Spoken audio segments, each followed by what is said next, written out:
الله وحده لا شريك له وأشهد أن سيدنا ومولانا محمدا عبده ورسوله أما بعد والله أخرجكم من بطون أمهاتكم لا تعلمون شيء. اللہ نے تمہیں ماں کے پیٹ سے نکالا، تم کچھ بھی نہیں جانتے تھے، اور انتہائی طور پر یہ تھوڑے علم والا ہے. وما اوتیتم من العلم الا قلیلا، جو جس لائن میں چلا ہے وہ اس کی انتہا پر جب لوگوں کی نظروں میں پہنچتا ہے تو اللہ کا ایک فرمان اس کے سامنے اس کی حقیقت بتلاتا ہے اور آئینہ دکھلاتا ہے کہ تیرے پاس جو کچھ بھی ہے بہت تھوڑا ہے. وما اوتیتم من العلم الا قلیلا. پہلی بات تو یہ ہے کہ وما اوتیتم، جو تمہیں ملا ہے خود نہیں تم نے لیا، کسی نے دیا ہے. وما اوتیتم، دینے والا کوئی اور ہے. پھر جب دینے والا کوئی اور ہے تو وہی کہہ رہا ہے میں نے دیا ہی تھوڑا ہے، تو تم یہ کیا دعویٰ کر رہے ہو ہم بڑے پڑھے لکھے لوگ ہیں. ایک عام محاورہ چلتا ہے ہم بڑے پڑھے لکھے لوگ ہیں، اس سے بڑی حماقت کی تو بات ہی کوئی نہیں ہے. انسان کی عمر ہی کیا ہے کہ وہ یہ دعویٰ کرے کہ میں بہت پڑھا لکھا ہوں. اس لامحدود قسم کی کائنات میں 50-60 سال کی کیا حیثیت؟ ایک ذرے میں گم ہو جاؤ تو ہزاروں برس گزر جائیں تو اس کی تہ تک پہنچ نہ پائیں. تو کائنات کے بارے میں اور یہ دعوے کہ آج بڑا علم کا دور ہے اور ہم بڑے پڑھے لکھے لوگ ہیں، یہ جہل مرکب ہے. ایک آدمی نہیں جانتا وہ کہتا جی میں نہیں جانتا، یہ تو جاہل ہے. ایک آدمی جانتا بھی نہیں اور کہتا میں جانتا ہوں، یہ جہل مرکب ہے. دو جہالتیں اس کے پاس. انسانی علم اس قابل ہی نہیں ہے کہ اپنی زندگی کے، اپنے گرد و پیش کے انفرادی اجتماعی مسائل کو اپنے علم اور عقل سے حل کر سکے. اس لیے اس وقت دنیا ایک جہنم بن چکی ہے، آگ کی بھٹی ہے جہاں خون پانی کی طرح بہہ رہا ہے، اور انسانیت نام کی چیز کو ایک عرصہ ہوا کہیں گم ہو گئی ہے، کہیں راستہ بھول گئی ہے. انسانی شکل میں جانوروں سے جہان بھرا ہوا ہے. اس کی اس بے بسی کو اور اس کی اس کمی کو دور کرنے کے لیے اللہ تعالیٰ نبیوں کو بھیجتا ہے اور ان کو کامل علم دے کر بھیجتا ہے. نبی سیکھتے نہیں، نبیوں کو سکھانے والا کوئی نہیں ہوتا. نبیوں کا علم کسبی نہیں ہوتا، اللہ کی طرف سے فیضان ہوتا ہے. موسیٰ علیہ السلام آگ لینے جا رہے ہیں، ان کو وہم و گمان بھی نہیں کہ آگے کیا ہونے والا ہے، اور بیوی سے کہہ رہے ہیں کہ ہم راستہ بھول چکے ہیں، رات اندھیری ہے اور سردی ہے تو وہ مجھے آگ نظر آ رہی، تو لعلی آتیکم منہا بقبس او اجد علی النار ہدا، میں جاتا ہوں شاید کوئی رہبر مل جائے تو راستہ پوچھ لوں اور آگ مل جائے تو لے کر آؤں. فلما اتاہا، آگ لینے آئے ہیں، وہ پہنچتے ہیں، آگے ایک درخت ہے وہ جل رہا ہے، تو وہ انتظار میں کھڑے ہو گئے کہ اس سے کوئی آگ گرے، انگارہ گرے، کوئی شاخ گرے تو اٹھاؤں. تھوڑی دیر کے بعد خوف زدہ ہو گئے، آگ ہے لیکن درخت سرسبز ہی کھڑا ہوا ہے، آگ ہے اور تپش کوئی نہیں، آگ ہے چنگاری کوئی نہیں، دھواں کوئی نہیں. تو گھبرا گئے، یہ کیا ہوا، یہ کیسی آگ ہے؟ نہ درخت کی ہریالی میں کمی، نہ اس میں کوئی تپش، نہ اس میں کوئی دھواں. تو اسی تذبذب میں تھے کہ ایک دم آواز آئی، نودیا، پکارے گئے، یا موسیٰ انی انا ربک، میں تیرا رب تجھ سے مخاطب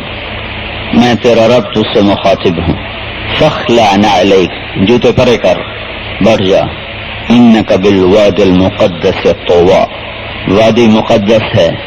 وانا اخترتک، تجھے چنا جا چکا. لے بکریاں چراتے چراتے کہاں چنے گئے، بندہ مار کے بھاگے، 10 سال بکریاں چرائیں اور چراتے چراتے راستہ بھولے اور آگ لینے گئے تو آواز آ رہی وانا اخترتک، ہم تیرا انتخاب کر چکے. فاستمع، پچھلی بھول جا، اگلی سن جو میں کہنے لگا ہوں. لما یوحا، جو تیرے اوپر ابھی اتارا جائے. تو انبیاء کو جو علم ملتا ہے کتابیں پڑھنے سے نہیں ملتا، تجربے کرنے سے نہیں ملتا ہے، ان کو اللہ کی طرف سے راہبری ہو رہی ہوتی.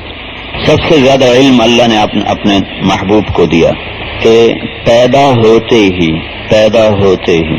ابھی آپ پیدا ہوئے اور اس کے ساتھ ہی جو نظام چلا. ایران کے محل میں 1000 سال سے آگ جل رہی تھی، ایک دم بجھ گئی، اور شاہ ایران کے محل کے 14 برج ایک دھماکے سے ٹوٹ کے زمین پر گرے، اور سارے دنیا کے بت قدوں میں جو بت تھے وہ زمین پر جا گرے. بادشاہوں کے تخت الٹ گئے. جہاں دن تھا اور بادشاہ اپنے تختوں پر براجمان تھے اپنے کج کلاہ کے ساتھ، ان کے تاج زمین پہ جا گرے. تو آپ کی دایا کا نام ہے شفا بنت عمرو. یہ حضرت عبد الرحمن بن عوف کی والدہ ہیں، بعد میں ایمان لے آئی تھی رضی اللہ تعالیٰ عنہ. وہ فرماتی ہیں کہ جب آپ پیدا ہوئے تو حیرت کی بات یہ تھی کہ یوں باہر آئے جیسے کسی نے غسل کرا کے باہر بھیجا. ماں کے اندر کا کوئی داغ جسم پہ نہیں تھا، بچہ لتھڑا ہوا باہر نکل گندگی میں ہوتا، جناب ایسے نکلے کہ غسل کیا ہوا.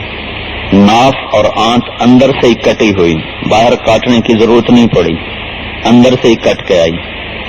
ختنہ اندر سے ہی ہو کے آئے، باہر ختنہ نہیں کیا گیا. تو وہ دایا تھیں، بچوں کو ہاتھ میں لینا ان کا کام تھا. تو اس بچے کو دیکھ کے حیران ہو رہی ہیں کیا بچہ ہے. 3 چیزیں اس میں عجب ہیں، ناف کٹا ہوا ہے، ختنہ کیا ہوا ہے، پاک صاف دھلا دھلایا باہر آیا. پھر ان کو جب لٹایا ماں کے پہلو میں تو اتنے بچے کو کیا ہوش ہوتا ہے. تو آپ نے یوں لیٹتے ہی کروٹ بدلی اور سجدے میں سر رکھ دیا، اور پھر سر اٹھایا اور اپنی انگلی کا اشارہ ایسے کیا. جب یوں کیا تو سارے کمرے میں نور پھیل گیا، وہ سارے عالم کے پردے اٹھ گئے، اور حضرت آمنہ نے مشرق سے مغرب، شمال سے جنوب کائنات کو اپنی آنکھوں سے دیکھا. تو انہوں نے گھبرا کے بچے کو گود میں لیا. یہ کیا چکر. جب گود میں لیا تو یوں لگا جیسے گھر کی چھت پھٹ گئی ہو، محسوس ایسے ہوا پھٹ گئی ہو. اس میں سے ایک بادل اندر آیا، اور اس بادل نے ایک حالہ بنا لیا، اور اس کے اندر آپ اس طرح چھپ گئے کہ حضرت آمنہ کو نظر نہیں آ رہے. فغشیت ہو وغیبت ہو، ایسا لگا جیسے بچہ غائب ہو گیا ہے. اور اس گہرے بادل کے اندر سے آواز آئی جو حضرت آمنہ نے سنی، طوفوا بہ مشارق الارض ومغاربہا.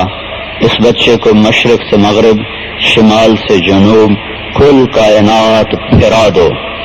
لیعرفوا باسمہ ونعتہ وصورتہ، تاکہ ساری دنیا کو پتہ چل جائے کہ یہ ہے وہ جس کے سبب سے یہ کائنات ہے، یہ ہے وہ جو اس کائنات کا دولہ ہے، اور سارا جہان جانے کہ یہ کون ہے.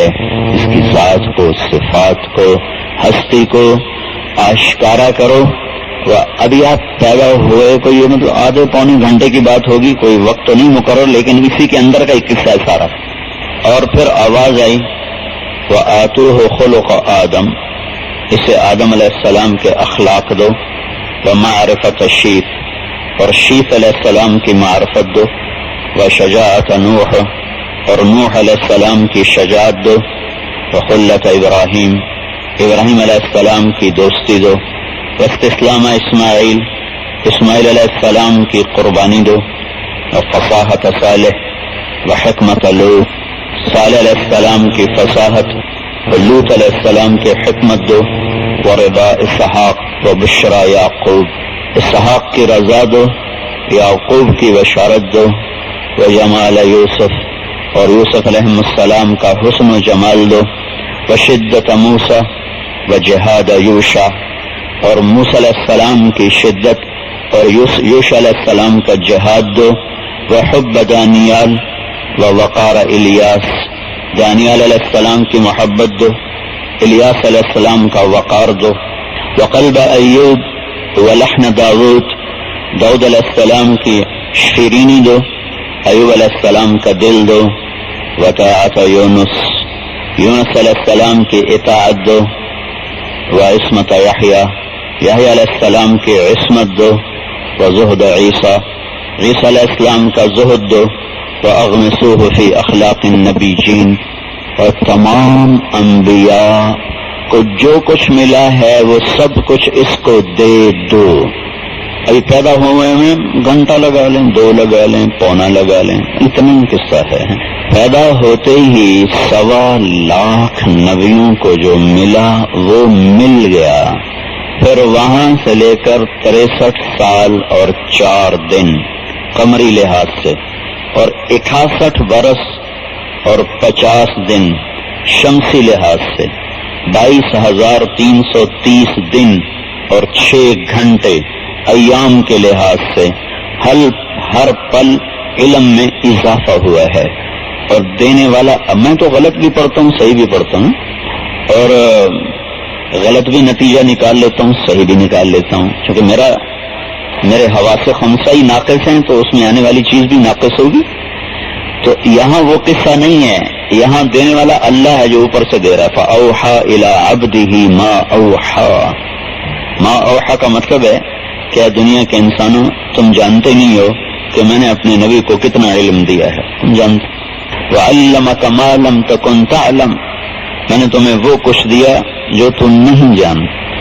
تو اللہ تعالیٰ نے حضرت محمد صلی اللہ تبارک و تعالی علیہ وسلم کو سب سے زیادہ دیا، اس کی حد اللہ کے سوا کوئی نہیں ہے تو حد اس کی، لیکن وہ حد ہے کیا؟ ما اوحا کا مطلب ہے کہ انسان نہیں جانتے، اللہ جانتا ہے کہ کس حد تک اللہ نے آپ کو عطا فرمایا ہے۔ نبیوں کا علم بے خطا ہوتا ہے، انسان علمی مخلوق ہے، سیکھتا ہے چلتا ہے۔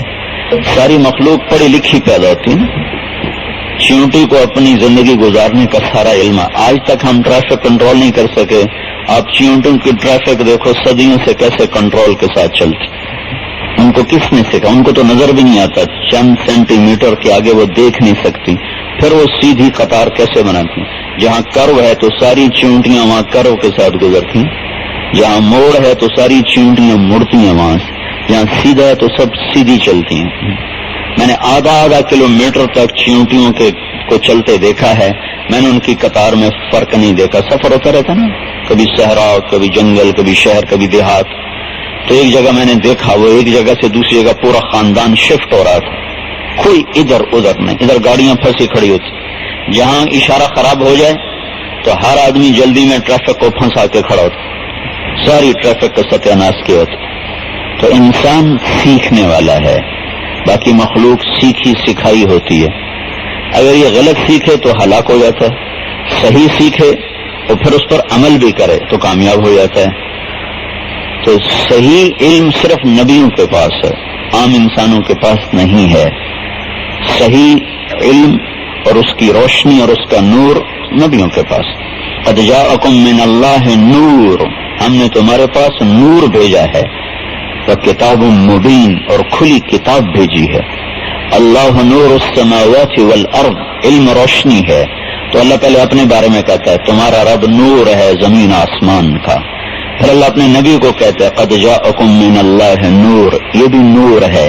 پھر جو اس نور کو اپنے اندر لیتا ہے اس کے بارے میں بھی اللہ کہتا ہے کہ مثل نورہ کمشکات فیہا مصباح، المصباح فی زجاجہ، الزجاجة كأنها كوكب دري يوقد من شجرة مباركة زيتونة لا شرقية ولا غربية يكاد زيتها يضيء ولو لم تمسسه نار نور على نور يهدي الله لنوره من يشاء ويضرب الله الأمثال۔ یہ اس آیت میں مومن کو بتایا گیا ہے کہ جب وہ اللہ اپنے نور کو اتارتا ہے نبی پر اور جو نبی کی تعلیمات کو لیتا ہے تو وہ نور منتقل ہوتا ہے اس کے دل میں، پھر اس کا دل بھی روشن ہوتا ہے۔ ان آنکھوں سے آپ دنیا کی راہیں دیکھیں گے اور دل کی روشنی سے آپ آخرت کی راہوں کو دیکھیں گے۔ ان آنکھوں سے آپ دنیا کے سانپ اور بچھو کو دیکھیں گے اور سونے اور مٹی کو دیکھیں گے۔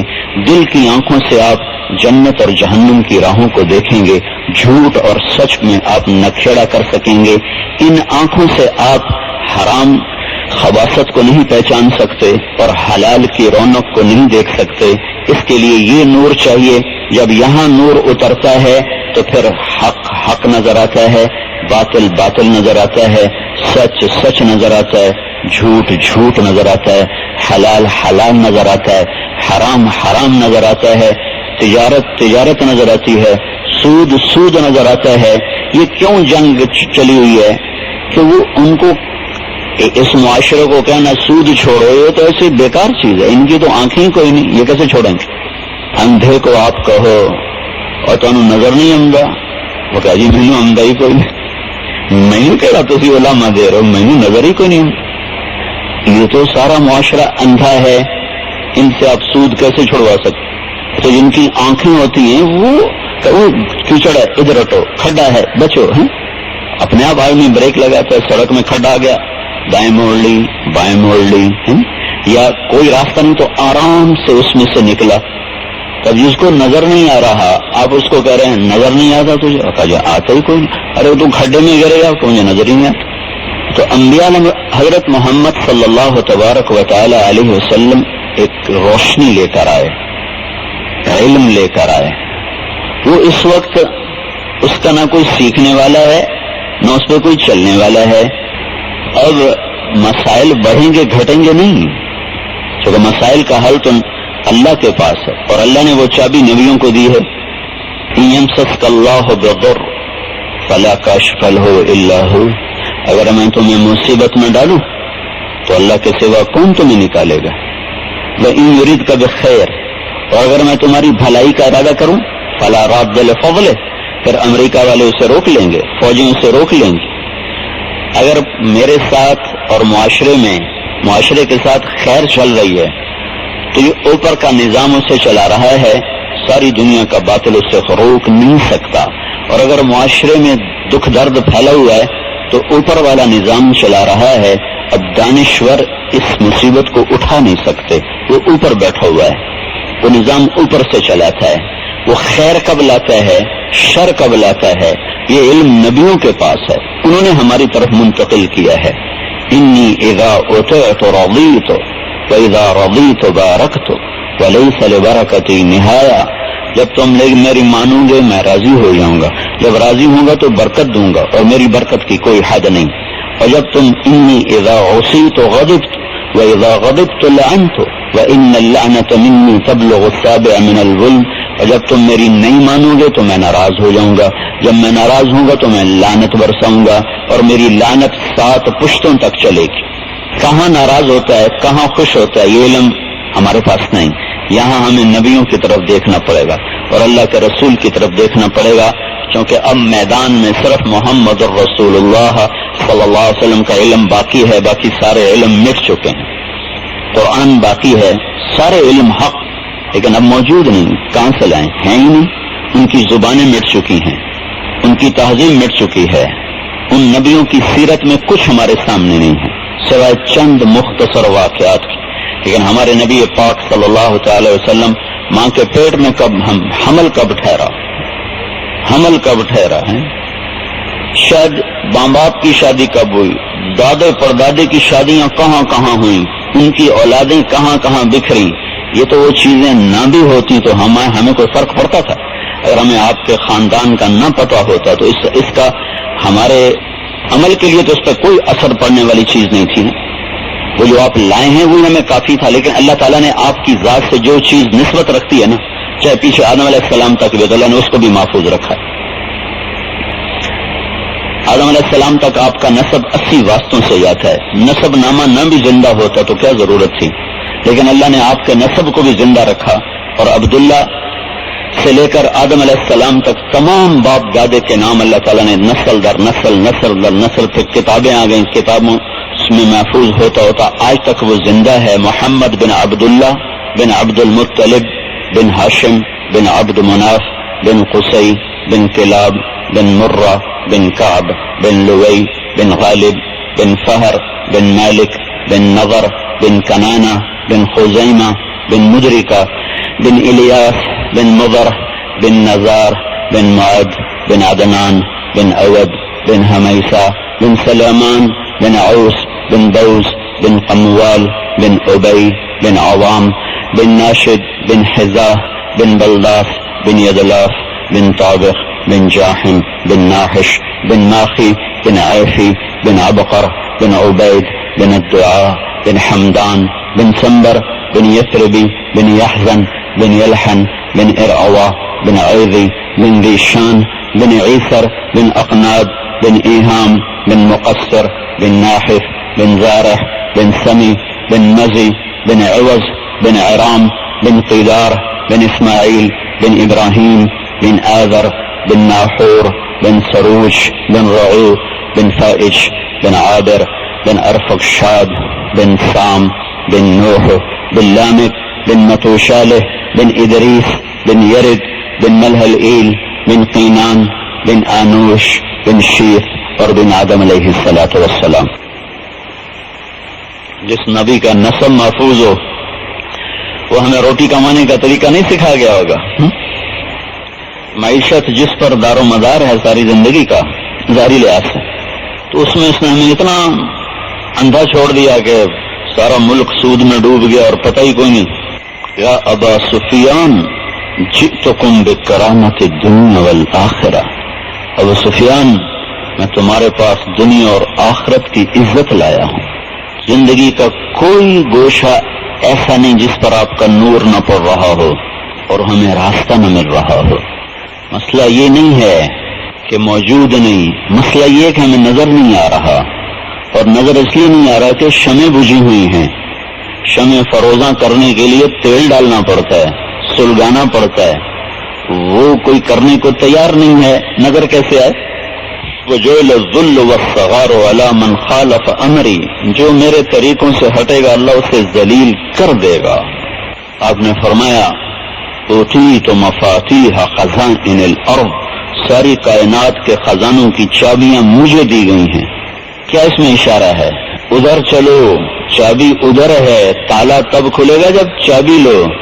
چابی لینے کے لیے غلام بننا پڑے گا، صرف غلام رسول نام رکھنے سے کام نہیں چلے گا، سانچے میں ڈھلنا پڑے گا. کوئی اپنا سانچہ توڑے تو جبھی. تو اللہ تعالیٰ نے آپ کو کامل اکمل دین دیا، کامل اکمل علم دیا، کامل اکمل مقام دیا. موسیٰ علیہ السلام پہ ایک تجلی پڑی، طور سے ہو کر لوٹی، ہوش نہیں آیا کئی روز. 7 آسمان پار ہو گئے، سدرۃ المنتہا بھی پیچھے رہ گیا، عرش بھی پیچھے رہ گیا، پردے بھی اٹھ گئے، اللہ سامنے ہے اور بات ہو رہی ہے. اتنا بڑا ظرف اللہ نے عطا فرمایا. جیسے اللہ کے نبی پر قرآن اترا، اگر ایسے لوح محفوظ پر اترتا، لوح محفوظ اتنی لمبی چوڑی ہے کہ اللہ کے سوا کوئی نہیں جانتا لمبائی کتنی ہے چوڑائی کتنی. تو حدیث شریف میں آتا ہے جیسے لوح محفوظ، جیسے اللہ کے نبی پر قرآن اترا. اللہ کے نبی پر قرآن اترا اللہ کی آواز میں. اللہ کی آواز الفاظ کے ساتھ نہیں ہوتی، الفاظ مخلوق ہیں اور اللہ خالق ہے، اور خالق مخلوق کے کسی سانچے میں نہیں اتر سکتا. تو آپ سے پوچھا گیا یا رسول اللہ جو آپ پہ وحی آتی ہے وہ کیسی ہوتی ہے؟ تو آپ نے کہا گھنٹی کی آواز ہوتی، جیسے گھنٹی کی آواز، الفاظ نہیں ہوتے. جب وہ ختم ہوتی ہے تو پھر الفاظ میری زبان پر اپنے آپ چلنا شروع ہو جاتے. لا تحرك به لسانك لتعجل به ان علينا جمعه وقرآنه فإذا قرأناه فاتبع قرآنه ثم ان علينا بيانه. کہ وہ میرے ذمہ تجھ سے کہلوانا. تو جیسے اللہ کے نبی پر قرآن اترا، اگر ایسے لوح محفوظ پر اترتا، لوح محفوظ پر لکھ کے اتارا گیا نا، الف با تا فا میں بند کر کے اتارا گیا، 29 حروف میں بند کیا گیا پھر اتارا گیا. اگر ایسے اترتا جیسے آپ کے دل پر اترا تھا تو لوح محفوظ پرزے پرزے ہو جاتے. اتنا بڑا جس کا دل ہو، جو سر کی آنکھوں سے اللہ کو دیکھ لے، وہ دل کی آنکھوں سے کیا کچھ دیکھتا ہوگا. تو بھائیو یہ ایسی کانفرنسیں کرنے سے مسئلہ حل نہیں ہوگا، وہ تو کچھ کرنے سے مسئلہ حل ہوگا.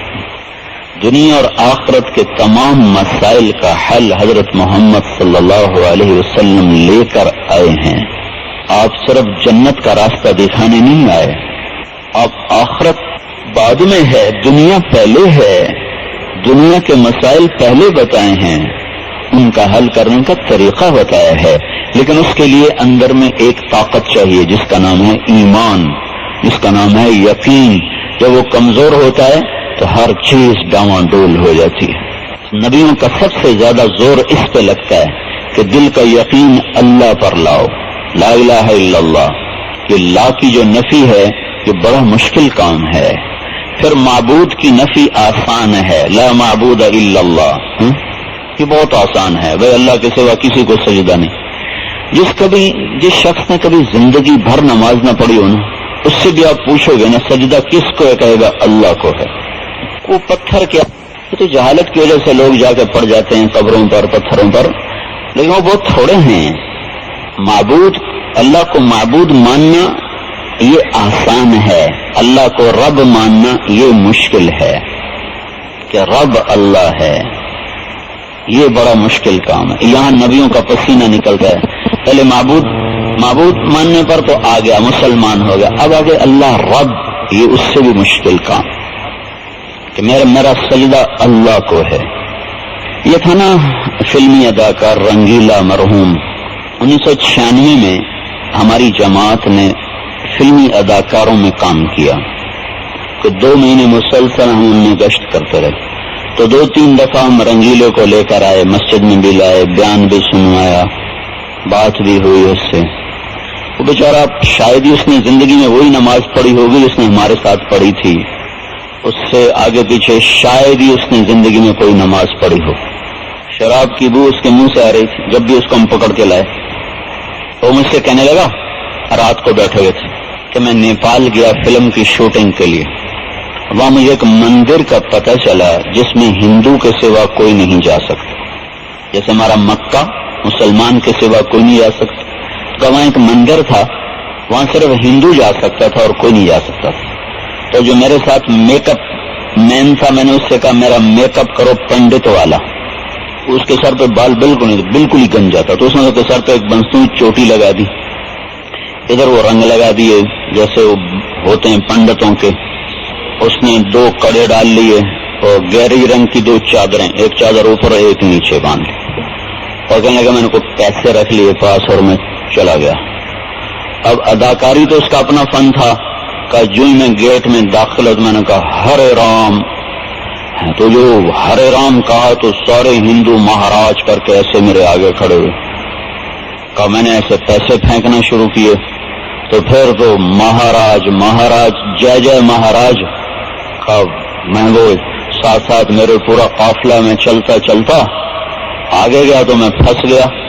آگے گائے تھی بہت بڑی، پوری گائے جیسے اس کا قد و کاٹ ہوتا ہے، تھی خالص سونے کی بنی ہوئی.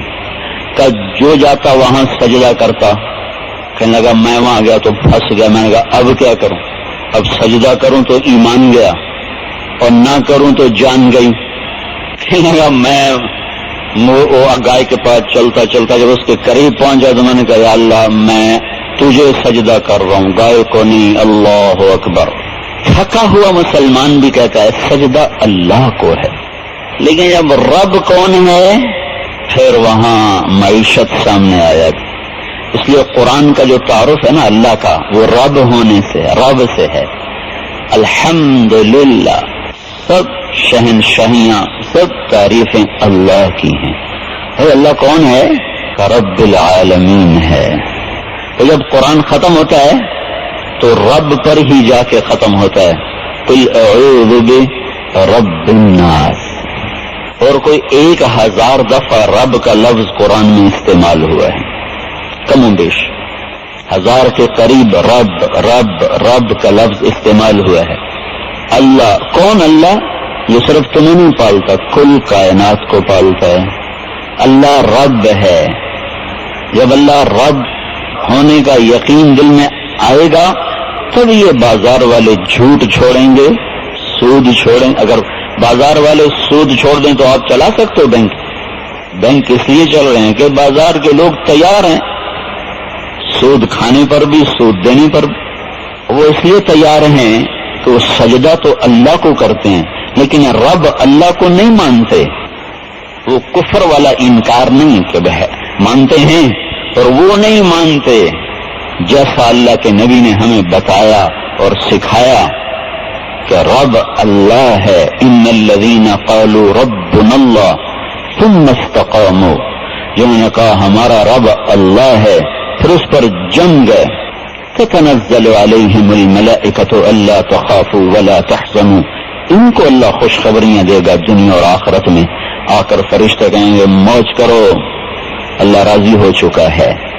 تو اللہ کا رب ہونا، کہ رب اللہ ہے، یہ مشکل. آپ کو پتا قبر کا سوال معبود ہونے کا نہیں ہے. من الہ ہو کا تو بڑا سوکھا سوال ہے. من الہ ہو کا تیرا معبود کون سا کھڑا ہے؟ اللہ نہیں. من ربک، پرورش کس کا یقین لے کے آئے ہو؟ کون پالنے والا ہے؟ من ربک، کون ہے پالنے والا؟ بڑا اوکھا سوال اللہ نے رکھا ہے. معبود ہونے کا سوال تو ہے ہی آسان مسلمان کے لیے، کافر کے نہیں، مسلمان کے لیے. ساری زندگی ایک سجدہ بھی نہیں کرے، جب کرے گا اللہ کو کرے. 1982 میں پہلی دفعہ انگلستان گیا تھا جماعت میں. ایک جگہ ہم نے سڑک کے کنارے نماز کا وقت ہو گیا تو گاڑیاں روکی، مسلح بچھائے تو ایک گاڑی آ کے روکی. اس میں سے ایک نوجوان نکلا، کوئی 20-21 سال کا.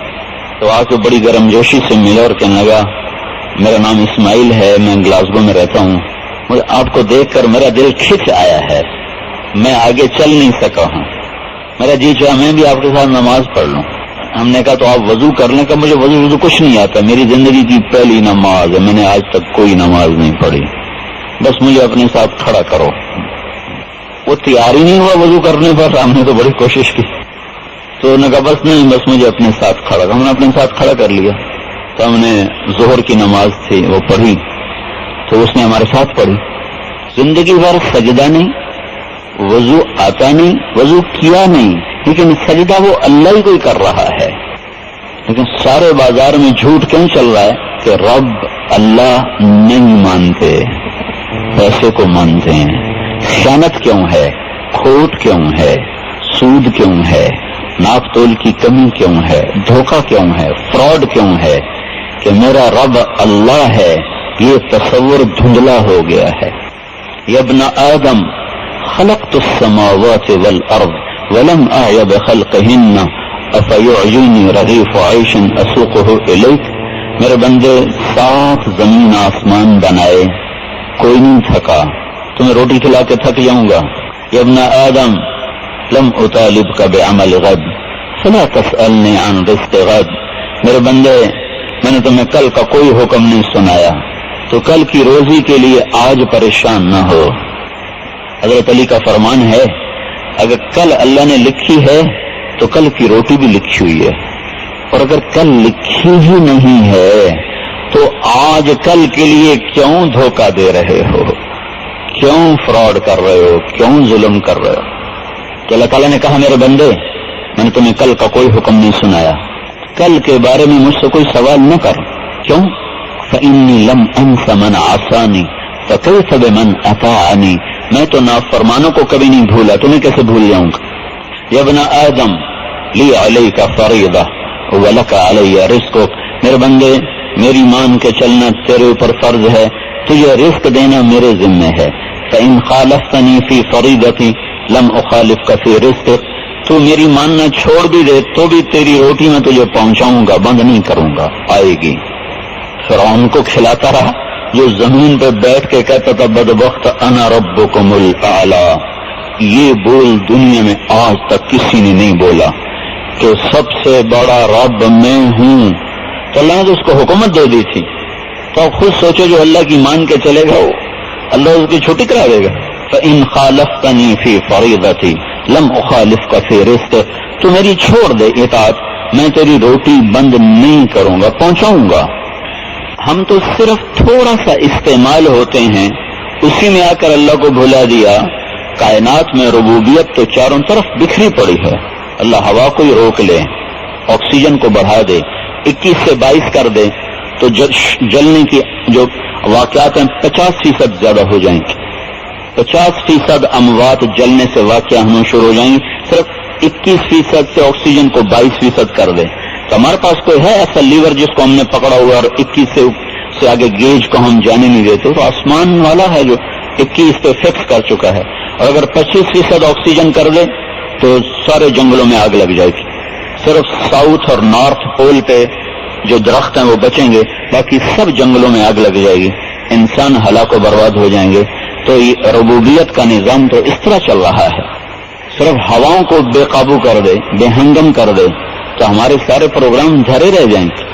تھوڑی سی ہوا کی رفتار تیز کر دے یا آپ کے اتنے بڑی چھتیں ہوا میں ایسے اڑ جائیں گی جیسے تنکے اڑتے ہیں. سورج کو کھڑا کر دے، قل ارأیتم ان جعل اللہ علیکم النہار سرمدا الی یوم القیامہ من الہ غیر اللہ یاتیکم بلیل تسکنون فیہ افلا تبصرون. اگر میں سورج کو کھڑا کر دوں اور رات کو نہ آنے دوں تو کوئی ہے میرے سوا تو میں رات عطا کرے؟ اور اگر میں رات کو کھڑا کر دوں دن کو نہ آنے دوں تو کوئی ہے جو تمہیں دن عطا کرے؟ دیکھتے نہیں، سوچتے نہیں، سمجھتے نہیں. تو ربوبیت کا نظام تو اللہ تعالیٰ نے اتنی طاقتور طریقے سے چلایا ہوا ہے. صرف تھوڑا سا چونکہ ہمارا امتحان ہے، اللہ چاہتا تو ہمیں بٹھا کے کھلاتا. بنی اسرائیل کو 40 سال نہیں کھلایا، من و سلوہ کھلایا، ہمیں بھی کھلا دیتا اللہ تعالیٰ. لیکن امتحان ہے جھوٹ اور سچ کا، کھرے اور کھوٹے کا، حلال اور حرام کا، صدق و امانت کا، کفر اور ایمان کا امتحان ہے. اور سب سے بڑا ٹیسٹ بازار میں ہوتا ہے. نماز تو 2 گھنٹے کا کام ہے، معاملات 24 گھنٹے کا کام ہے. تو اس میں اللہ کو رب ماننا، رب اللہ ہے، یہ انبیاء کی تعلیم کا بڑا بنیادی ستون ہے. جب یہ تصور دل میں راسخ ہو جاتا ہے اور یہ یقین دل میں اتر جاتا ہے تو اللہ کے رزق دینے کے ایک مادی اسباب ہیں، ایک روحانی اسباب ہیں. جو مادی اسباب ہیں وہ ہے فامشوا فی مناکبها وکلوا من رزقه والیہ النشور فانتشروا فی الارض وابتغوا من فضل اللہ واذکروا اللہ کثیرا لعلکم تفلحون. یہ مادی اسباب ہیں کہ جاؤ زمین میں رزق تلاش کرو.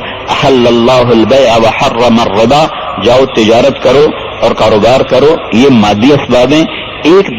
ایک سبب اللہ اور بتا رہا ہے، وَيَرْزُقْهُ مِنْ حَيْثُ لَا يَحْتَسِبُ.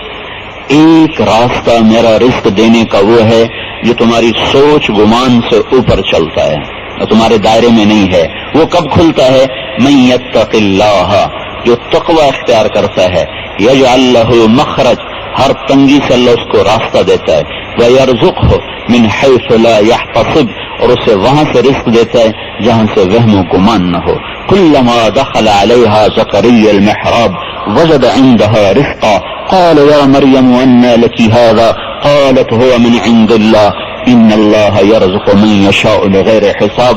دروازے بند، تالے لگے ہوئے، آ کے حضرت زکریا تالا کھولتے ہیں اور اندر مریم اللہ کی بندی کے سامنے فروٹ سجے پڑے، بے موسم کے، سردی میں گرمی کے، گرمی میں سردی کے. تو حضرت زکریا کہنے لگے أنى لك هذا، یہ کہاں سے آ گئے؟ کہنے لگے هو من عند الله، یہ اللہ سے آ گئے.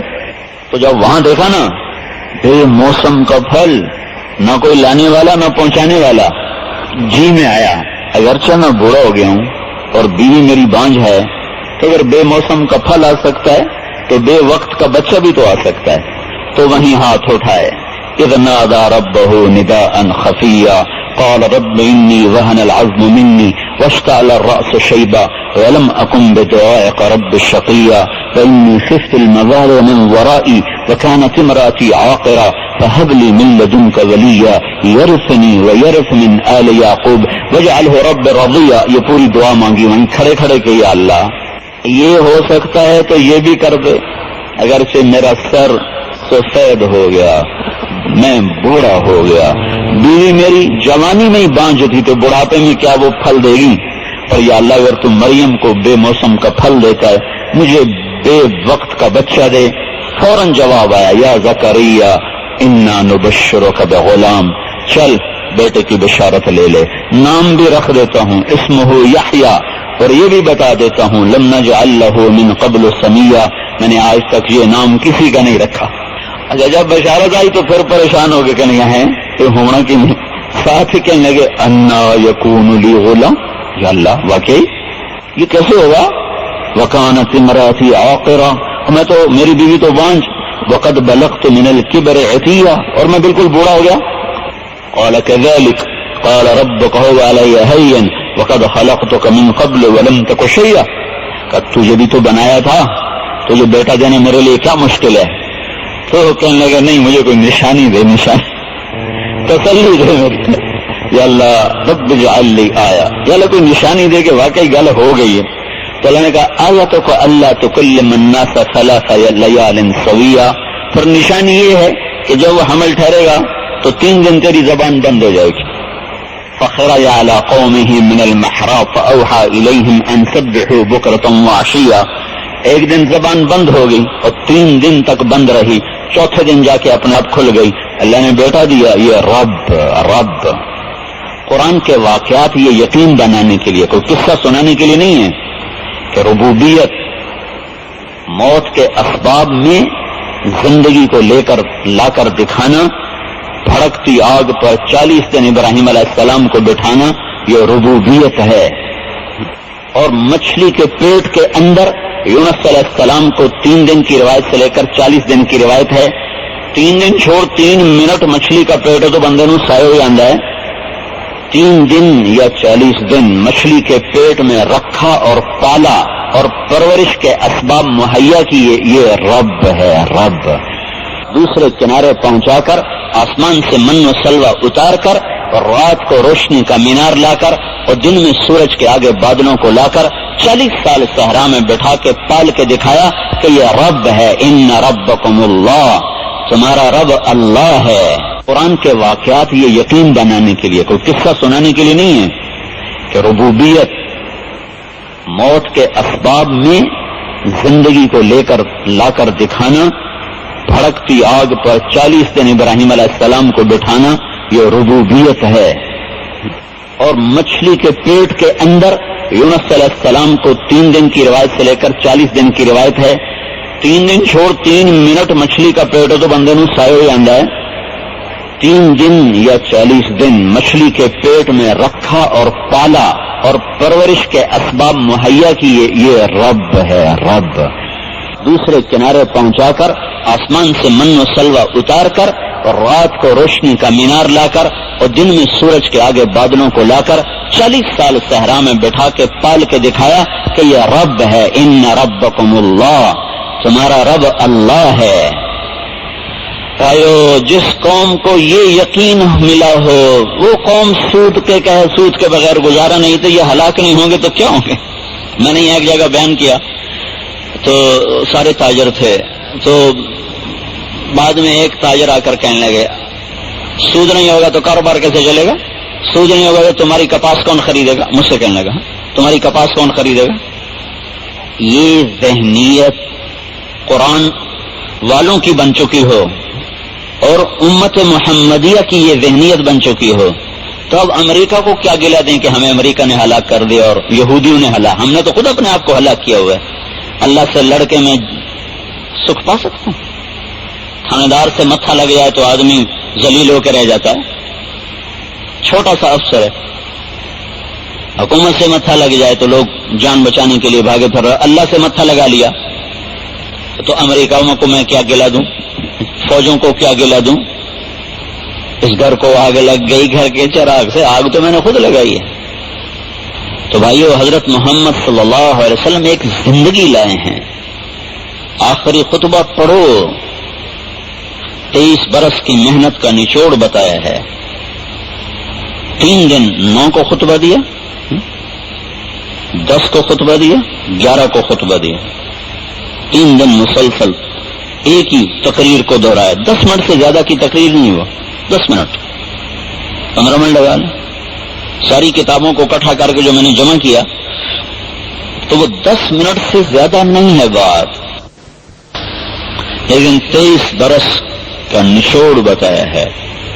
انہیں کو ہی توڑا جا چکا ہے جب زمین آسمان کے رب سے ہی جنگ ہو چکی ہو تو سکھ چین اور کہاں سے آئے گا. حضرت محمد صلی اللہ تعالی علیہ وسلم کی زندگی وہ مشعل راہ ہے، اس کو سامنے رکھ کے چلنے سے منزل ملے گی. یہ ایک رواج ہے. ربیع الاول آتا ہے تو سیرت کانفرنس شروع ہو جاتی ہے، محرم آتا ہے تو شہادت حسین شروع ہو جاتے ہیں. وہ کس بات پہ شہید ہوئے اس کو کوئی نہیں سامنے رکھتا کہ کس مقصد پہ جان دی، وہ کیوں جان دی. بھائی صرف معیشت کا مسئلہ نہیں تھا، جان کا مسئلہ پڑ چکا تھا. جان بھی دے دی تو معیشت تو اس کے ساتھ ہلکی سی چیز ہے نا، جان بھی دے دی، اولاد بھی دے دی، اللہ نہیں چھوڑا ہے۔ تو اس کے بعد ہمارا تاجر کا ملیں کیسے چلائیں، کاروبار کیسے چلائیں، وہ پہلے کرتے تو صحیح۔ تو یہ اندر کا یقین ہے، وہ یقین ہے نہیں، اور یقین ایک طاقت ہے، یقین ایک جذبہ ہے، اور انسانی وجود میں جذبہ بہت بڑی طاقت۔ موتا کی جنگ میں مسلمان 3000 تھے اور کفار 1 لاکھ تھے، کوئی نسبت ہے؟ 3000 1 لاکھ۔ تو حضرت ابو ہریرہ کی پہلی جنگ تھی، پہلے کسی جنگ میں شریک نہیں ہوئے، تو ان کا رنگ بدل رہا تھا۔ تو حضرت ثابت بن اکرم انصاری ایک صحابی، وہ ان کے برابر کھڑے تھے، یہ بدر کے شریف صحابہ میں ہیں۔ تو انہیں ابو ہریرہ کو دیکھ کر کہنے لگے، ابو ہریرہ ڈر رہے ہو؟ بڑے لشکر دیکھ رہے ہو؟ کأنک تری جموعا کثیرا، کہنے لگے ہاں یار اگر اتنا بڑا لشکر کیا بنے گا؟ تو ثابت کہنے لگے انا لا ننصر بالکثرہ، اگر تو بدر میں ہوتا نا تو تو کبھی ذرا دیر کے لیے پریشان نہ ہوتا، لم تشہد بدرن، تو ہمارے ساتھ اگر بدر میں ہوتا نا تو تجھے پرواہ بھی نہ ہوتی کہ لاکھ ہیں کہ کروڑ ہیں، ہماری مدد کے اسباب کثرت نہیں ہے، اوپر والا ہے، جب وہ مدد کا ارادہ کرتا ہے پھر اسباب پیدا کرتا ہے۔ ایٹمی طاقتوں نے اللہ کے نظام کو بدل تو نہیں دیا، اللہ کے محکم قانون ہے، جو توڑے گا اس کا وبال بھگتے گا۔ کافر کو مہلت ہے، مسلمان کو مہلت نہیں ہے، کافر کو مہلت ہے، مسلمان کو مہلت نہیں ہے۔ کافر کی مہلت ہے موت تک، ذرہم یأکلوا ویتمتعوا ویلہہم الامل فسوف یعلمون ذرنی ومن خلقت وحیدا ذرنی والمکذبین اولی النعمہ ذرہم یخوضوا ویلعبوا، یہ سب قرآن کی آیات ذر کفار کے لیے کہ ان کو موت تک چھٹی ہے، انہیں کچھ نہیں میں کہوں گا، کرنے دو جو کرنا چاہتے ہیں، تمہیں پکڑوں گا۔ وَلَنُذِيقَنَّهُم مِّنَ الْعَذَابِ الْأَدْنَىٰ دُونَ الْعَذَابِ الْأَكْبَرِ لَعَلَّهُمْ يَرْجِعُونَ، تم گڑبڑ کرو گے نا تو فوراً پکڑ آئے گی تاکہ تمہیں آخرت کی پکڑ سے بچا لوں۔ تو بھائیو، یہ کچھ کرنے کے، یہ انبیاء کچھ راستہ بتانے کے لیے آتے ہیں، تو ہمارے پاس کامل اکمل چیز ہے، ہمیں کسی سے کچھ لینے کی ضرورت ہی نہیں، ہم خود تراشتے ہیں منازل کے سنگ میل، ہم وہ نہیں ہیں جن کو زمانہ بنا گیا۔ حکمرانی کیسے ہو، تجارت کیسے ہو، زراعت کیسے ہو، معاملات کیسے ہو، جنگ کیسے ہو، امن کیسے ہو، نکاح کیسے ہو، میت کے ساتھ کیا کرنا ہے، حج کیسے کرنا ہے، بازار کیسے چلانا ہے، دشمن کے ساتھ کیسا برتاؤ کرنا ہے، عزیزوں کے ساتھ کیا کرنا ہے۔ ایک زندگی کا کون سا باب ہے جہاں نور نبوت کی روشنی موجود نہ ہو؟ لیکن 2 نور چاہیے، وہ نور تو ہے، دیکھو نا، اس عمارت کو دیکھنے کے لیے 2 روشنیاں چاہیے، ایک سورج کی، ایک آنکھ کی۔ سورج کی روشنی نہ ہو تو بھی نظر نہیں آئے گا، آنکھ کی روشنی نہ ہو تو بھی نظر نہیں آئے گا۔ نور نبوت موجود ہے، نور قرآن موجود ہے، نور ایمان موجود نہیں، 2 نور چاہیے کھرے اور کھوٹے کو پرکھنے کے لیے، سچ اور جھوٹ میں تمیز کرنے کے لیے۔ جب یہ ایمان، یہ نور جب بجھ جائے گا یا کمزور ہو جائے گا تو نظر آنا بند ہو جائے گا، پھر تاجر کھوٹ پہ چلے گا، جھوٹ پہ چلے گا، اسے کسی کو کوئی نفع نقصان نظر نہیں آئے گا، صرف اپنے نفع پر ہر چیز قربان کرے گا۔ یونس بن عبید رحمۃ اللہ علیہ کپڑے کے تاجر تھے، ریشمی تھان بیچتے تھے، خالص بھی ناخالص بھی، خالص 400 کا تھا، ناخالص 200 کا درہم۔ بچے کو دکان پہ بٹھا کر کام کو گئے، واپس آئے تو ایک آدمی ان کی دکان سے تھان لے کے باہر آ رہا تھا، اسے کہنے کہ بھائی کتنے میں لیا ہے؟ کہا جی 400 کا، ناخالص 400۔ کہنے کہ مہنگا خریدا ہے، مہنگا خریدا ہے، یہ 400 کا نہیں ہے، 200 کا ہے۔ کہنے کا نہیں مجھے اب بھی اس میں 100 روپے نفع ہے، میرے گاؤں میں یہ 500 کا بکتا ہے۔ وہ کہنے لگا تو 300 اس پہ نفع کما، 100 کیوں کماتا ہے؟ اپنی دکان کے سودے پر یہ بات ہو رہی، اس کو واپس لے آئے۔ بیٹے سے کہنے لگے یہ تم نے جو 400 مانگا تھا بھول گئے تھے یا جان بوجھ کے مانگا تھا؟ کہا جی میں نے مانگا، اس نے دے دیا۔ کہ تمہیں شرم نہ آئی کسی مسلمان سے اتنا زیادہ نفع کماتے ہوئے تمہیں شرم نہ آئی؟ 200 میں بھی اللہ نفع دے رہا تھا، 400 تو اپنے گلے سے 200 نکال کے اس کو واپس کیے کہ جا بھائی 300 کما۔ تو اگر یہ 8 بازار کے بازاروں میں کسی تاجر کا بیٹا یہی کچھ کرتا تو وہ تاجر اس کو کیا کہتا؟ شابش پتر تو پیڑوں میں بھی کٹ گئے، یوں ہاتھ رکھ 4 اور من نہیں، 100 روپیہ میرے کو لے انعام لے لے، اور گھر میں بھی جا کے سناتا۔ تو بھائیو، انبیاء کا پسینہ بہتا ہے، خون بہتا ہے لوگوں کے دلوں میں یقین اتارنے کے لیے کہ رب اللہ ہے، معبود اللہ ہے، تو سجدہ اللہ کو ہوتا ہے، رب اللہ ہے تو کاروبار زندگی صحیح چلتا ہے۔ قانون زندگی کو صحیح چلانے کے لیے حکومت کے قانون نفع نہیں دے سکتے۔ کہاں ہر دکان پہ پہرا بیٹھے گا، کہاں ہر زبان پہ پہرا بیٹھے گا؟ تو اندر کا پہرا مضبوط ہوگا تو تب صحیح پہرا ہوگا۔ علامہ قرطبی نے ایک واقعہ لکھا ہے کہ صبح قرطبہ کے بازار میں ایک تاجر اپنے ترازو کو توڑ رہا تھا، تو برابر کا دکاندار کہنے لگا ترازو کیوں توڑ رہے ہو؟ وہ کہنے لگا آج میرا پڑوسی مر رہا تھا، ہم اس کو کہتے کلمہ پڑھو، وہ کہتا پڑھا نہیں جاتا، ایسے ہی مر گیا۔ تو ہم نے پوچھا کیوں نہیں پڑھا جاتا؟ ویسے بول رہا ہے، کلمہ پڑھتا تو زبان بند ہو جاتی ہے۔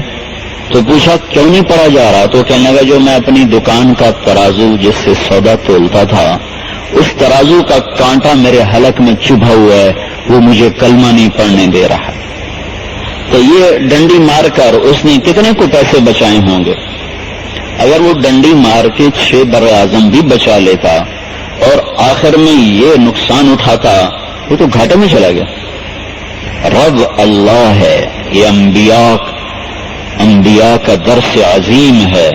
الحمدللہ رب العالمین، قل اعوذ برب الناس، من ربک، سبحان ربی العظیم، سبحان ربی الاعلی، ربنا لک الحمد۔ آپ دیکھتے نہیں رب کا کتنا تکرار کروایا جا رہا ہے کہ مانو کہ رب اللہ ہے۔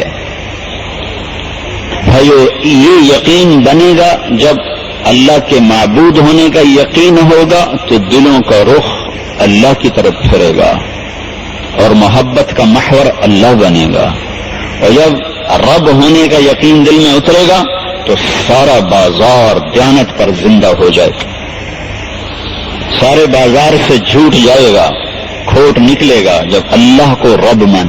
یہ سیکھنا پڑتا ہے۔ تو میری آپ سے گزارش ہے کہ حضرت محمد صلی اللہ تعالی وسلم کی پاک زندگی دنیا اور آخرت میں کامیابی کی ضمانت ہے۔ الی مفاتیح الجنت یوم القیامہ، آپ نے فرمایا جنت کی چابی میرے ہاتھ میں ہے، میرے بغیر جنت کھل نہیں سکتی، میرے بغیر کوئی جنت میں جا نہیں سکتا، اور دنیا اور آخرت کی عزت میں لے کر آیا ہوں۔ تو بھائیو، اپنی ترتیب زندگی کو چھوڑ کر حضرت محمد صلی اللہ تعالی وسلم کی پاک ترتیب زندگی پر آنا ہے، اس کو سیکھنے کی ضرورت۔ یہ دن سیکھے کا سودا نہیں ہے، یہ تبلیغ کا کام اسی بنیاد پر ہے کہ نکلو بھائیو، اپنے ایمان کو بنانے کے لیے، اپنے یقین کو بنانے کے لیے، حضرت محمد صلی اللہ تعالی وسلم کی عظمت کو دل میں اتارنے کے لیے، اللہ اس کے رسول کی محبت کو دل میں اتارنے کے لیے نکلو، وقت لگاؤ۔ وہ اندر کا یقین بدلے گا، پھر آپ کے وعدوں پر یقین آئے گا، پھر زندگی کا نظام صحیح چلے۔ وہاں سے دوں گا جہاں سے وہم و گمان نہیں ہے۔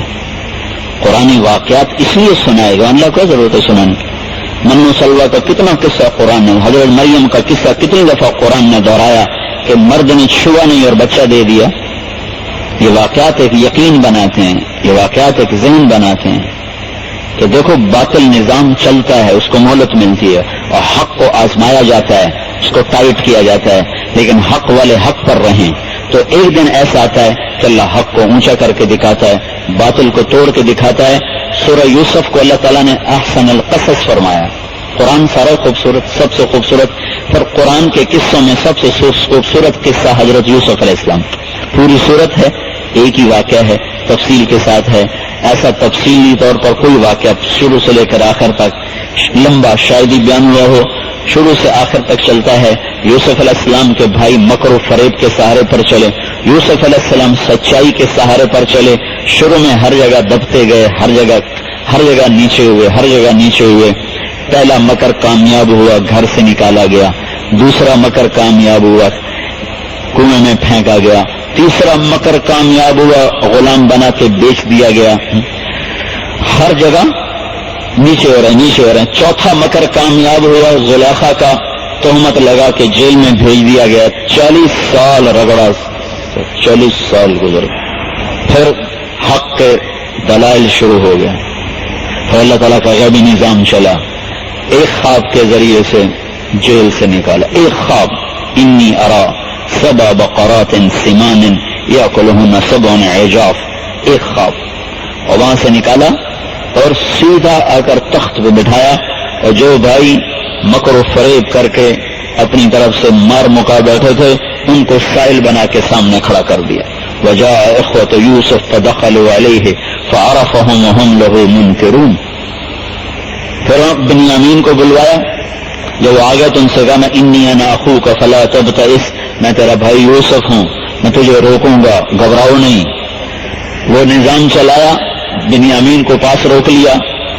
وہ ناپنے کا آلہ اس کے, وہ پیمانہ اس کی بوری میں ڈال دیا. بھائی واپس گئے, کہا وہ تو بنیامین نے ان ابنک سرق, وہ تو یہ بنیامین نے چوری کر لی اور اس کو بادشاہ نے پکڑ لیا.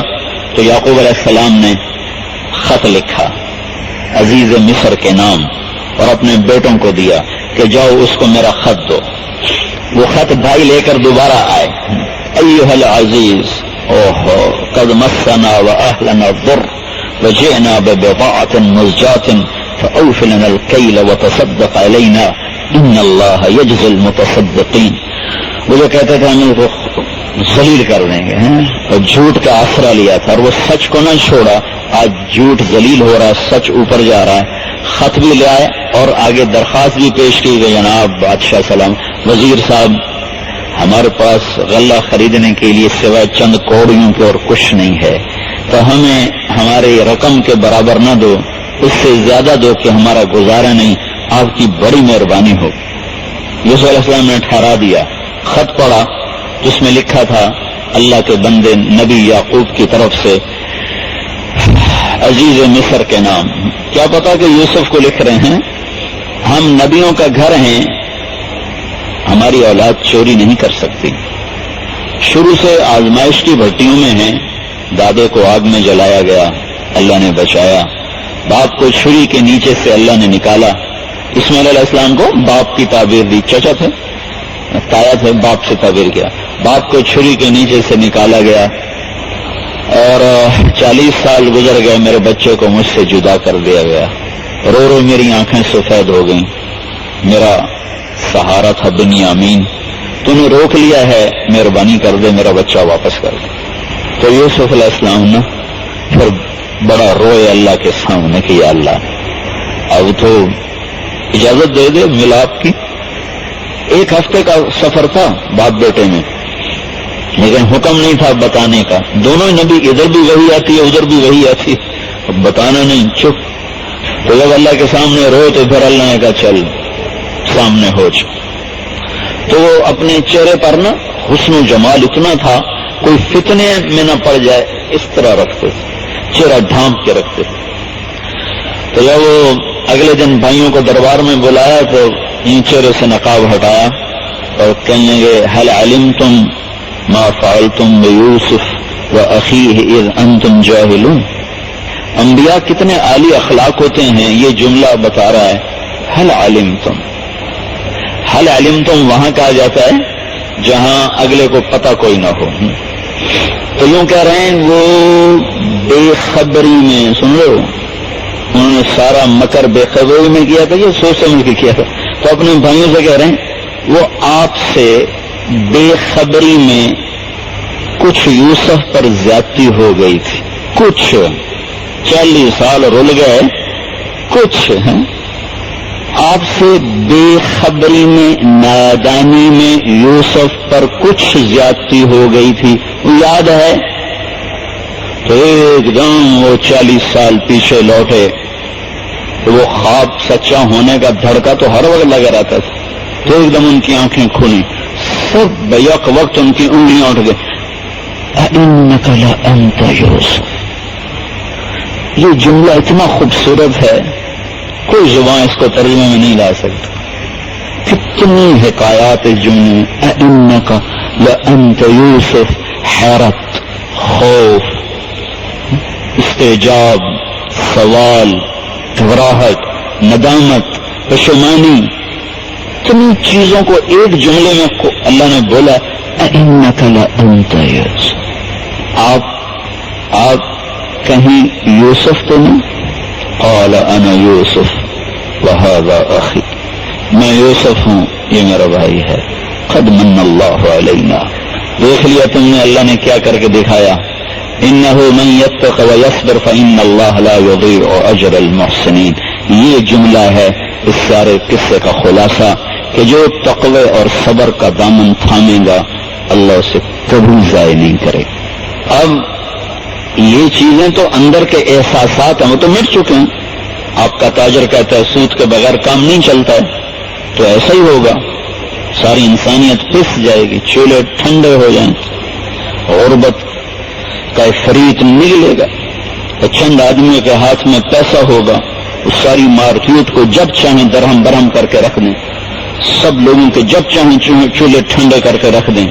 دیکھو نا، کفر سود سے بڑا گناہ ہے، کافر بڑا مجرم ہے، یہ سود کھانے والا کافر بڑا مجرم ہے، لیکن اعلان جنگ سود کھانے والے کے خلاف ہے، کافر کے خلاف نہیں ہے۔ اعلان جنگ ہے میرا تیرے خلاف، کیوں؟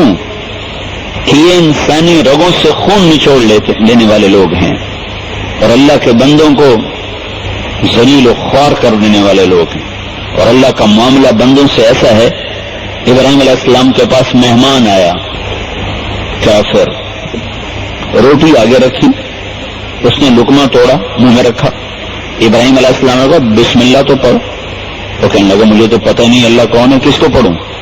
تو انہیں روٹی آگے سے اٹھا لی، اٹھیا، میں منکر کو روٹی نہیں کھلاتا۔ وہ وہاں گیا، پیچھے جبریل آ گئے، اللہ کی طرف سے عتاب آیا، ڈانٹ آئی کہ ابراہیم منکر تو میرا تھا، 70 سال سے میں نے تو روٹی بند نہیں کی، تو کون تھا روٹی اٹھانے والا؟ انکار کیا تو میرا کیا ہے، یہ میرا اور اس کا معاملہ ہے، تمہیں روٹی اٹھانے کا کس نے اختیار دیا ہے؟ اسے واپس بلاؤ، اسے روٹی کھلاؤ۔ یہ اللہ کی محبت ہے ایک کافر کے ساتھ، مسلمان کے ساتھ کتنی ہوگی؟ ابراہیم علیہ السلام اس کو لے کر آئے کہ آجا بھائی میرے رب نے تیری سفارش کی، اور کہنے کا تیرا رب بڑا اچھا ہے، میں تو اس کو مانتا نہیں پھر بھی میری سفارش کرتا ہے، تو ایمان بھی نصیب ہو گیا، کلمہ بھی پڑھ لیا، روٹی بھی ملی۔ تو جو لوگوں کی ضرورتوں کو فنا کرتے ہیں اللہ تعالیٰ کے دربار میں وہ انسانیت سے اتر جاتے ہیں۔ آبادی کی کثرت سے غربت نہیں ہے، یہ ہمیں دھوکہ دیا جا رہا ہے، یہ اللہ کے نبی کا نظام معیشت کو چھوڑا ہے جس کی وجہ سے غربت۔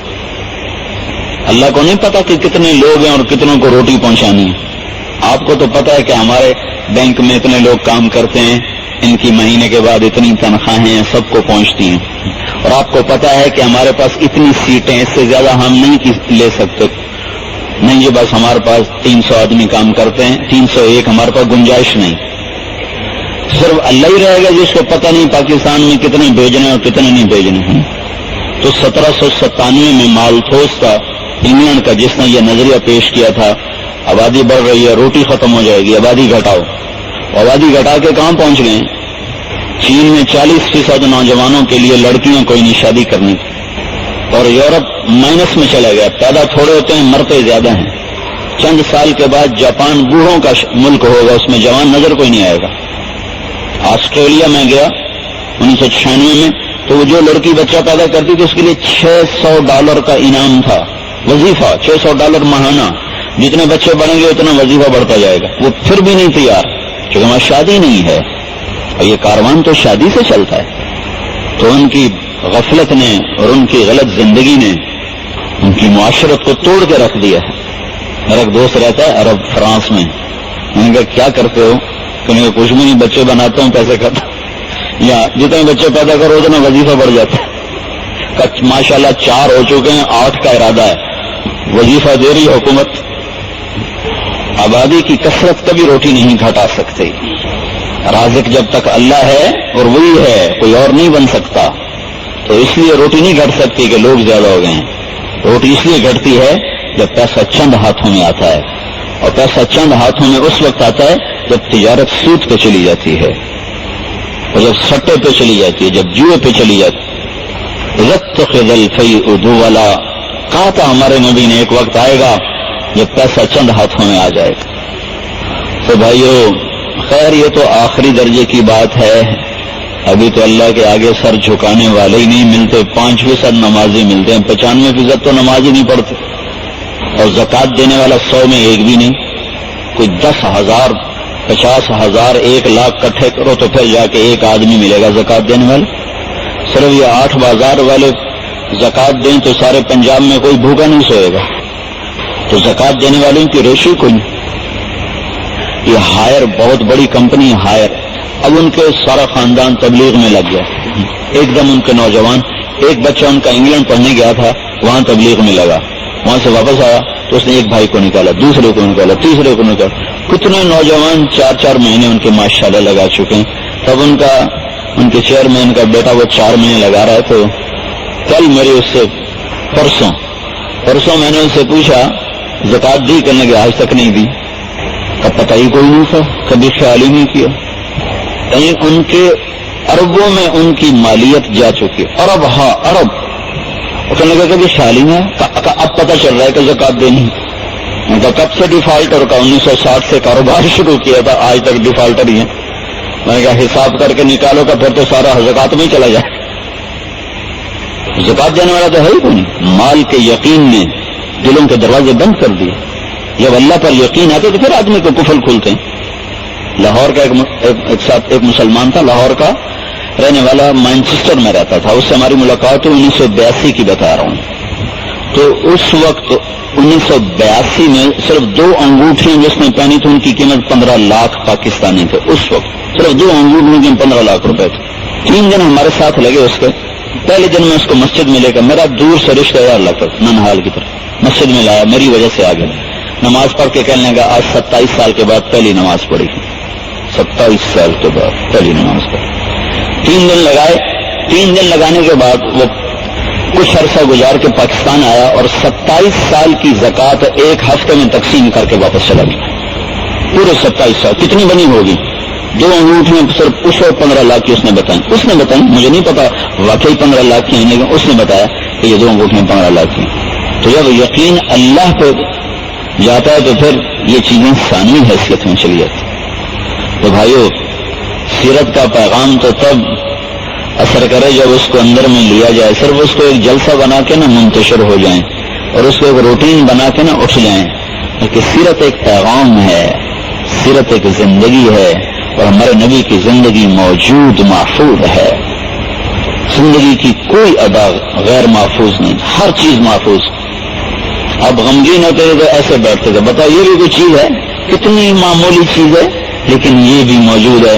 جب آپ غمگین ہوتے تو سیدھے ہاتھ سے داڑھی پکڑ کے یوں بیٹھ جاتے تھے، سر جھکا لیتے تھے، داڑھی پکڑ کے بیٹھے ہوتے تھے، یہ آپ کے غم کی نشانی۔ تو تھوڑی دیر کے بعد یوں سر پہ ہاتھ پھیرتے، پھر ایسے داڑھی پکڑ لیتے، یہ آپ کے غم کی نشانی تھی۔ جب آپ غصے میں آتے تھے تو یہاں ایک رگ تھی جو پھڑکنے لگتی تھی، جب آپ خوش ہوتے تھے تو یہاں سے نور نکلنے لگتا تھا، یہ جگہ سرخ ہو جاتی تھی، یہاں سے روشنی نکلنے لگتی۔ جب آپ کسی کو بلاتے تھے تو انگلی کا اشارہ کبھی نہیں کرتے تھے، پورے ہاتھ کے اشارے سے بلاتے تھے، کبھی ایسے انگلی کا اشارہ نہیں۔ جب آپ کو کوئی اپنی طرف متوجہ کرتا تھا یا رسول اللہ، تو آپ کبھی گردن ٹیڑھی کر کے نہیں کہتے تھے کی گل ہے۔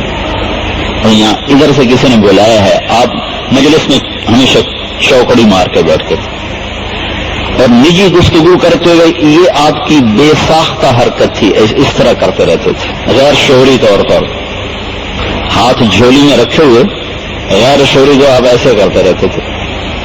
اتنی چھوٹی چیزیں بھی ہم تک پہنچی نہیں ہوں تو مسائل زندگی کا حل نہیں پہنچا ہوگا، وہ ہم نے مغرب سے لینا ہے۔ مغرب میں تو سورج ڈوب جاتا ہے، ہم کیا کہہ رہے ہیں؟ مغرب تو ڈوبنے کی جگہ ہے، بھرنے کی جگہ تو نہیں۔ جب آپ کو کوئی دائیں طرف سے بلاتا تو آپ پورا اس کی طرف مڑتے پھر کہتے جی فرمائیے، یعنی آمنے سامنے ہو کر کہتے فرمائیے، یوں کر کے کبھی نہیں کہا ہاں وہ کی گل۔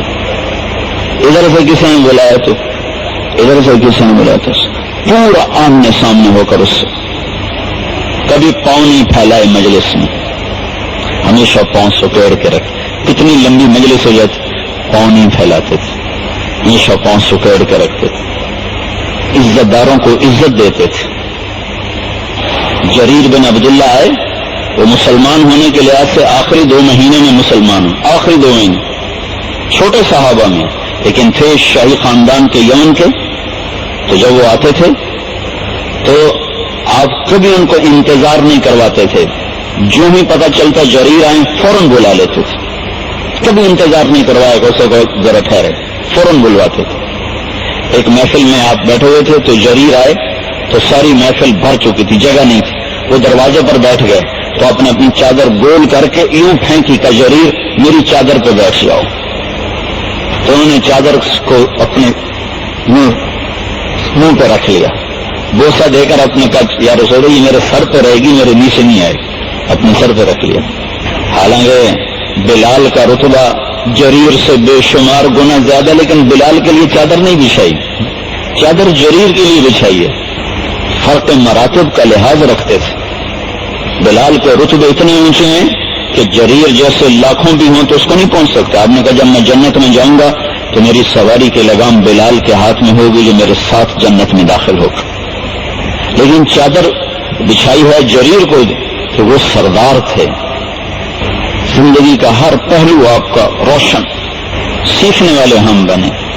شہد کا شربت پسند تھا, دستی کا گوشت پسند تھا, گردن کا گوشت پسند تھا, دستی بڑے شوق سے کھاتے تھے. کھجور کا شربت پسند تھا, کھجور میں برنی کھجور پسند تھی جو کوئی بھی نہیں لیتا. مدینے میں جاتے اور کھجوریں لاتے, برنی لیتے, وہ سستی کھجور 6-7 ریال کلو ملتی. وہ کسی کو دھیان میں نہیں آتا کہ یہ اللہ کے محبوب کی پسندیدہ کھجور تھی. اتنی باریک چیزوں کو لکھا گیا. ایک دفعہ ابو عبید رضی اللہ تعالیٰ عنہ وہ پکا رہے تھے, دیگ پکا رہے تھے, بکرا چڑھا تھا. تو آپ نے کہا وہ نکالو, دستی نکالو. تو انہیں ایسے نکال کر نہ آپ کو پیش کی. تو آپ نے دونوں کنارے پکڑ کر اس کو دانتوں سے کاٹ کے کھایا, پھر اس کی ہڈیاں پھینک. تو ہم کہا دستی پکڑاؤ. تو اس نے دوسری نکال کے دی. تو آپ نے یوں پکڑ کے اس کو دانتوں سے نوچ نوچ کے کھایا. تو ہم کہا دستی پکڑاؤ. تو یا رسول اللہ بکری کی 2 ہی تو ہوتی. تو آپ نے کہا اے تیرا بھلا ہو جائے, اگر تو میرے کہنے پہ ہاتھ ڈال دیتا تو جب تک میں کہتا رہتا اللہ مجھے نکال نکال کے کھلاتا رہتا. آپ کے بال کان کی لو تک ہوتے تھے, ماتھا کشادہ تھا, بھویں گول تھی, پلکیں دراز تھی, آنکھیں سیاہ تھی, بیچ میں سرخ ڈورے تھے, ناک یہاں سے اٹھا تھا, آگے سے باریک تھا, ہونٹ بڑے خوبصورت جیسے کسی نے تراش کے بنائے ہوں, اور دانت اتنے چمکدار تھے کہ جب ہم مسکراتے تو دانتوں کا نور نکل کے دیواروں پہ پڑتا دکھائی دیتا تھا. چہرہ بیضوی تھا, داڑھی گھنی تھی, 1 مٹھ تھی, سر اور داڑھی میں 20 بال تھے سفید, کہیں 17 آتے ہیں کہیں 20 آتے ہیں. کنگھی میں بال سیدھے کنگھی کرتے تھے, پھر کبھی مانگ بھی نکال لیتے تھے, کبھی سیدھی کرتے تھے, کبھی مانگ بھی نکالتے تھے. تیل مستقل لگاتے تھے, سفید لباس پسند تھا, اور فرمایا بھی صحیح سفید پہنا کرو, سفید کو پسند فرمایا. رنگین بھی استعمال کیا, سرخ دھاری دار چادر کو بھی استعمال کیا, سبز دھاری دار چادر بھی استعمال کی. جابر بن سمرہ فرماتے ہیں کہ ایک 14ویں کے چاند کی رات تھی اور ہم بیٹھے تھے مسجد کے صحن میں, تو آپ نے سرخ دھاری دار چادر اوڑی ہوئی تھی, اس میں سرخ اور سیاہ دھاگے ہوتے تھے. تو اوپر 14ویں کا چاند تھا, تو کبھی میں چاند کو دیکھتا, کبھی آپ کو دیکھتا, تو آپ کا چہرہ مجھے چاند سے زیادہ حسین نظر آ رہا تھا. سینہ کشادہ تھا, بازو لمبے تھے, انگلیاں سیدھی تھیں, ہتھیلیاں پر تھیں, پاؤں کے تلوے گہرے تھے, اور جسم سے بالکل ایک جیسا, کوئی چیز پیٹ باہر نکلا ہوا نہیں تھا. سارے جسم پہ بال نہیں تھے, صرف سینے کے درمیان ایک بال کا باریک خط چلتا ہوا ناف تک آ کے ختم ہو جاتا تھا, باقی سارا جسم شفاف تھا. اتنی تفصیل کسی نبی کے ملتی؟ کرنے والے بنے. جن بکریوں کا دودھ آپ کے گھر لا, آپ کے 10 بکریاں تھیں, 9 بکریاں تھیں جن کو ام ایمن چراتی تھی, اور شام کو دودھ نکال کے آپ کے گھر پہنچاتی جس گھر میں آپ تشریف فرماتے. 9 گھروں میں پھرتے رہتے. عجوا، سقیا، زمزم، برکہ، ورثہ، اطلال، اطراف، قمرا، غیثا، یہ نام تھے ان 9 بکریوں کے. اور اس میں ایک بکرا تھا، اس کا نام تھا یمن. اس میں ایک بکری تھی قمرا جو آپ کی زندگی میں مر گئی تھی. یہ تفصیل اگر ہمیں نہ معلوم ہو تو بھی شریعت پہ تو کوئی فرق نہیں پڑتا. اور محبوب اللہ نے کائنات میں ایک ہی بنایا، اس کی ہر چیز کو محفوظ کر دیا، کوئی شے اس کی گم نہیں ہونے. زندگی میں جس کو یوں ہاتھ بھی آپ کا لگ گیا اس کو بھی اللہ نے تاریخ کے صفحات میں بند کیا، سینوں میں اتارا، اور یہ چلتا رہے گا سلسلہ جب تک سورج مغرب سے نہیں نکلتا. جیسے قرآن محفوظ ہے ایسے حدیث محفوظ، جیسے قرآن محفوظ ہے آپ کی سیرت محفوظ ہے. تو بھائی صرف جلسوں پہ نہ رہ جاؤ، کچھ قدم بھی تو اٹھاؤ نا، کرو بھی تو صحیح نہ کچھ. تو یہ کرنے کے لیے اسے تبلیغ کا کام ساری دنیا میں اللہ نے زندہ کر دیا. 6 بر اعظم میں لوگ جماعتیں بن بن کے پاکستان سے جا رہے ہیں، وہ پاکستان میں آ رہے ہیں. چھٹی لے کر مزید لمبا وقت بھی لگائیں اور 3 دن کا نظام بن جائے اس کے لیے بتا دیں بھائی.